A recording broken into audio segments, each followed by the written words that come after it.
Trần Gia Bảo, tổng tài 28 tuổi gây dựng cơ nghiệp từ con số 0, nổi tiếng với vẻ ngoài lạnh lùng, quyết đoán. Cuộc sống anh chỉ xoay quanh công việc cho đến khi Lê Thanh Trúc xuất hiện. Trúc, kiến trúc sư trẻ tài năng, mang nụ cười rạng rỡ và đôi mắt lấp lánh sự lạc quan.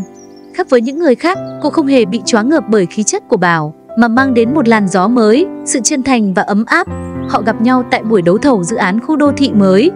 Bảo gây ấn tượng với sự sắc bén, còn Trúc chinh phục mọi người bằng ý tưởng sáng tạo, tập trung vào không gian xanh và cộng đồng.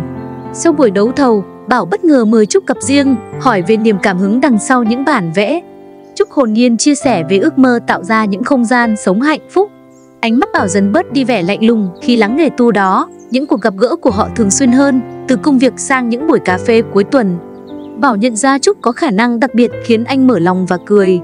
Cô không ngại trêu chọc sự nghiêm túc của anh, và anh cũng không ngần ngại đáp lại bằng những câu nói hài hước. Sự quyết đoán trên thương trường của anh giờ đây trở thành sự kiên trì theo đuổi cô ngoài đời. Tình yêu của họ nảy nở tự nhiên. Trúc yêu sự mạnh mẽ, quyết đoán, nhưng cũng rất đỗi dịu dàng của Bảo. Cô hiểu rằng đằng sau vẻ ngoài lạnh lùng là một người đàn ông ấm áp. Bảo tìm thấy ở Trúc sự bình yên, niềm vui và nguồn cảm hứng cho một cuộc đời trọn vẹn hơn. Tuy nhiên, hành trình của họ không phải lúc nào cũng trải đầy hoa hồng. Áp lực công việc và hiểu lầm đôi khi khiến họ mệt mỏi. Có lần một dự án lớn của Bảo gặp trục trặc, anh căng thẳng và vô tình làm tổn thương Trúc. Nhưng thay vì bỏ cuộc, Trúc chọn cách ở bên, động viên và cùng anh tìm ra giải pháp. Chính sự kiên nhẫn và tình yêu của cô đã giúp Bảo vượt qua giai đoạn khó khăn nhất. Sau bao sóng gió, tình yêu của họ càng thêm bền chặt. Bảo nhận ra Trúc chính là định mệnh của đời mình.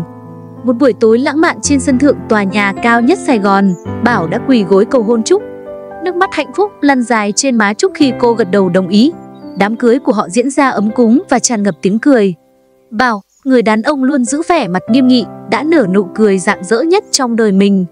Hành trình hạnh phúc của họ bắt đầu từ đó. Họ cùng nhau xây dựng một tổ ấm nhỏ, nơi tràn ngập tiếng cười và sự sẻ chia. Bảo vẫn là tổng tài tài ba trên thương trường, nhưng khi về nhà, anh là một người chồng, người cha ấm áp và hài hước. Trúc tiếp tục phát triển sự nghiệp kiến trúc, và những bản thiết kế của cô giờ đây không chỉ mang tính thẩm mỹ mà còn chứa đựng cả tình yêu và sự thấu hiểu về ý nghĩa của một mái nhà. Mỗi buổi sáng, Bảo và Trúc cùng nhau thưởng thức bữa sáng, chia sẻ về những kế hoạch. Mỗi buổi tối, họ cùng nhau đọc sách cho con và trao nhau những nụ hôn ngọt ngào. Họ đã chứng minh rằng tình yêu đích thực không chỉ là những cảm xúc bồng bột mà còn là sự đồng hành, thấu hiểu và cùng nhau vượt qua mọi thử thách để xây dựng một cuộc sống viên mãn.